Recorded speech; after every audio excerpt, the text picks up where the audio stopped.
क्या जरूरत है? शाहरुख खान को इतना प्रेम क्यों होता है? जब कभी पाकिस्तान की बात आती है तो पाकिस्तान से प्रेम हो जाता है, आज बांग्लादेश से प्रेम हो गया है। शाहरुख खान नाम का राक्षस है, उसकी फिल्म मत देखना, कभी फिल्म मत देखना शाहरुख खान की, बता रहे हैं आपको, पक्का जिहादी है, पक्का जिहादी, उसकी फिल्म मत देखना। शाहरुख खान कब देश का समर्थक रहा है? उसकी पत्नी कह रही थी यहाँ भारत में घुटन होती है, वो कब देश का समर्थक रहा है? गद्दार को गद्दार अगर नहीं कहा जाएगा तो किसे गद्दार कहेंगे? देखिए, जब शाहरुख खान ने देश के लिए कुछ अच्छा किया होगा तो यही देश है कि जब शाहरुख खान को यहाँ पद्मश्री भी मिला होगा।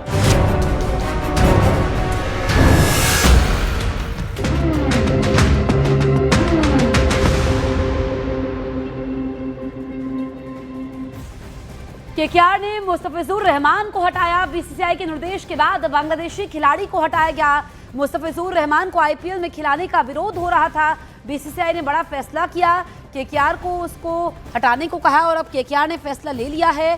केकेआर ने बांग्लादेशी खिलाड़ी मुस्तफिजुर रहमान को हटाया है। जो बांग्लादेश में हालात बने हुए हैं, जिस तरीके से हिंदू टारगेट पर है, इसी को लेकर के विरोध हो रहा था और शाहरुख खान को गद्दार तक कहा था बीजेपी नेता संगीत सोम ने।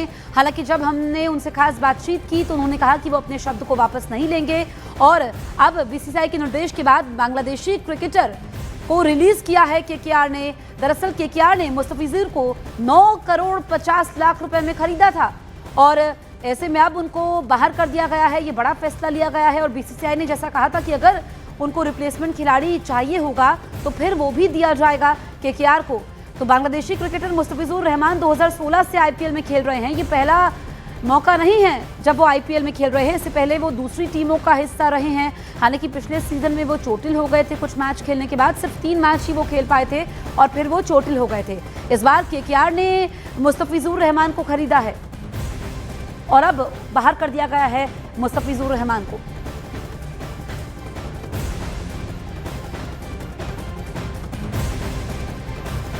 तो आईपीएल को लेकर एक बड़ा और संवेदनशील फैसला सामने आया है। बांग्लादेशी तेज गेंदबाज मुस्तफिजुर रहमान को लेकर उठे राजनीतिक और सामाजिक विरोध के बीच अब बीसीसीआई ने साफ रुख अपनाया है।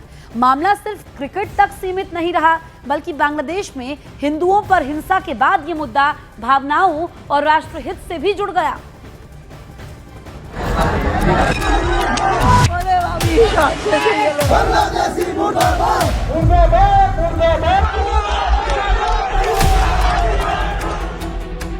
बांग्लादेशी तेज गेंदबाज मुस्तफिजुर रहमान को आईपीएल से हटाने की मांगों के बीच बीसीसीआई ने बड़ा फैसला लिया है।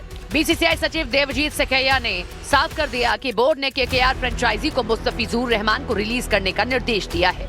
बांग्लादेश में हिंदुओं के खिलाफ हिंसा की घटनाओं के बाद भारत में कई संगठनों और नेताओं ने मुस्तफिजुर रहमान के आईपीएल में खेलने पर आपत्ति जताई थी। इसी दबाव के बीच अब बीसीसीआई का ये फैसला सामने आया है। Recent developments which is going on all across, BCCI has instructed the franchisee KKR to release one of their player Mustafizur Rahman of Bangladesh from their squad, and BCCI has also said that if they ask for any replacement, BCCI is going to allow that replacement.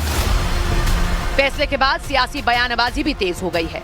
BJP नेता संगीत सोम ने BCCI और भारत सरकार का आभार जताते हुए कहा कि हिंदुओं की भावनाओं को समझा गया है। शिवसेना यूबीटी के आनंद दुबे ने भी इस कदम का स्वागत किया और इसे सही फैसला बताया।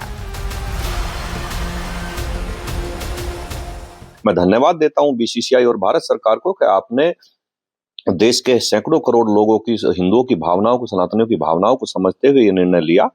और शाहरुख खान जी को भी मैं यही इस टाइम कहना चाहूंगा कि आपको देश के सैकड़ों करोड़ सनातनियों से आकर जिनकी भावनाओं को आपने ठेस पहुंचाई है, आपको हाथ जोड़ के माफी मांगनी चाहिए और देश के सनातनी आपको माफ करेंगे, ऐसी मुझे उम्मीद है। के सचिव सैकिया जी को दिल से धन्यवाद देते हैं कि उन्होंने देश के करोड़ों करोड़ों हम हिंदुओं की भावनाओं को समझा, भारत के देशवासियों को भावनाओं को समझा कि बांग्लादेश और पाकिस्तान के किसी भी क्रिकेटर को, किसी भी खिलाड़ी को हमारे देश में न तो मैच खेलने के लिए आना चाहिए और न तो हमारे आईपीएल में, चाहे देश में हो चाहे देश के बाहर हो, उसमें हिस्सा लेना चाहिए। हम सब पहले दिन से विरोध कर रहे हैं कि जब तक बांग्लादेश और पाकिस्तान घुटने पर बैठकर क्षमा याचना हमारे देश से नहीं करता है, उसके टीम को पूरा बहिष्कार होना चाहिए। हालांकि इस फैसले पर विरोध की आवाजें भी उठी। ऑल इंडिया इमाम संगठन के प्रमुख मौलाना साजिद रशीदी ने इसे खेल को राजनीति से जोड़ने वाला कदम बताया और फैसले पर सवाल खड़े किए। देखिए, ये फैसला अच्छा है, इसमें कोई दो राय नहीं, लेकिन ये फैसला पहले क्यों नहीं लिया गया? पहले शाहरुख खान को इजाजत दे दी गई कि वो खिलाड़ी को खरीदे और उसके बाद एक कंट्रोवर्सी कराई गई और फिर उसके बाद बैन कर दिया गया। ये अजीब नहीं लगता कि आपको? इस मुद्दे पर पहले भी तीखे बयान सामने आ चुके हैं। शाहरुख खान को लेकर संगीत सोम की गद्दार वाली पुरानी टिप्पणी हो या कथावाचक देवकीनंदन ठाकुर का विवादित बयान, इन बयानों ने माहौल को और ज्यादा गर्मा दिया है।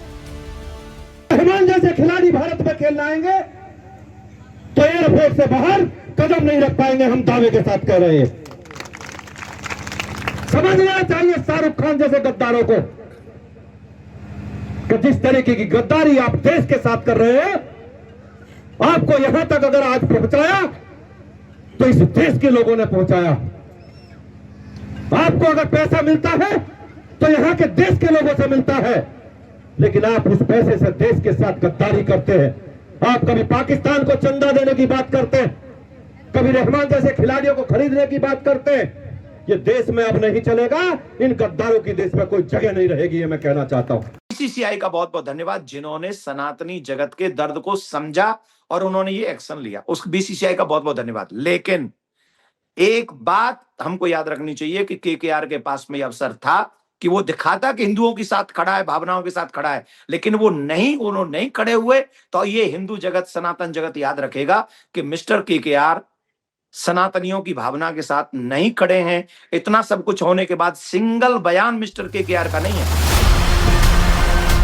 कुल मिलाकर मुस्तफिजुर रहमान को लेकर किया गया बीसीसीआई का फैसला अब सिर्फ एक क्रिकेटिंग निर्णय नहीं रह गया है। ये फैसला खेल, राजनीति और भावनाओं के टकराव की तस्वीर बन गया है। सवाल यही है कि आगे चलकर क्या ऐसे फैसले भारतीय क्रिकेट और आईपीएल की वैश्विक छवि को प्रभावित करेंगे या इसे एक जरूरी और सख्त संदेश माना जाएगा।